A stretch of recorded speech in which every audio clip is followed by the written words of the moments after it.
السلام عليكم مشاهدينا الكرام، نتمنى من الله تكونوا بخير وعلى خير بصحة جيدة يا رب للجميع. اليوم غادي نقدم معكم طريقتي تحضير الكيك بالحامض. نبداو على بركة الله. كنضيفوا 4 ديال البيض بحرارة المطبخ،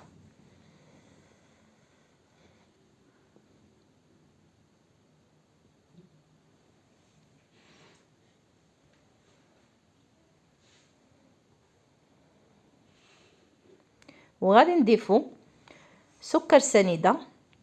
انا استعملت كاس لاروب، كيبقى على حسب الذوق. وغادي نبداو على بركة الله بتحريك هاد العناصر جيدا بهذا الخلاط الكهربائي.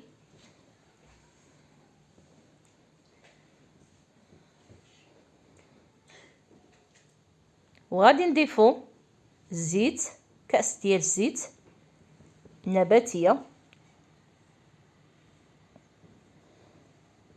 وغادي نضيفوا قبيصة ديال الملح،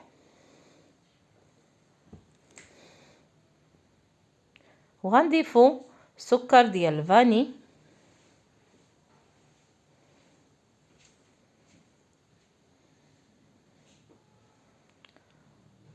وغنضيفوا قشور ديال الحامض محكوك،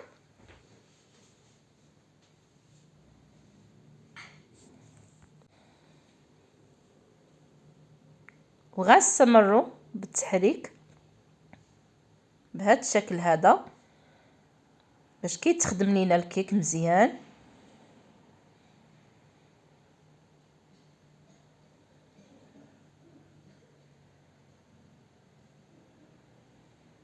وغادي نضيفوا كأس ديال الحليب،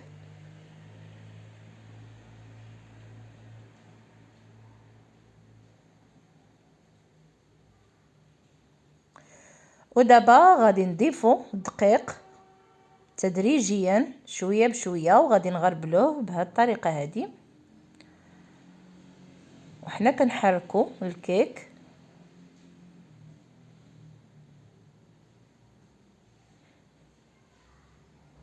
ان الكيك كتبغي تخدم مزيان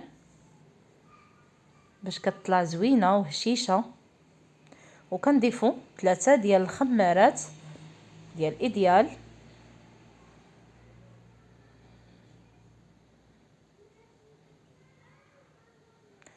وكنضيفوا 4 كأس ديال الحامض، وكنستمروا في التحريك ديال الكيك بهذا الشكل هذا.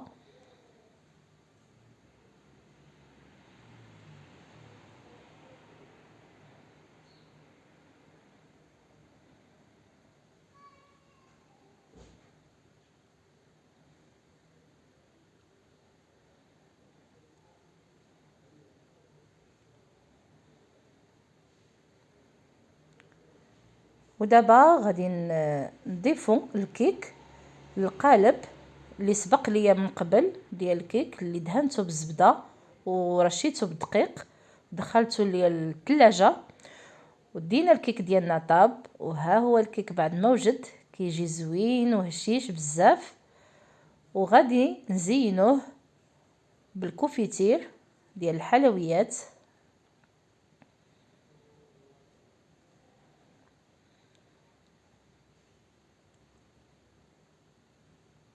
والكاوكاو مطحون او مهرمش بهذا الشكل هذا. وكنقدموا الكيك بالصحة والراحة، وشكرا للجميع.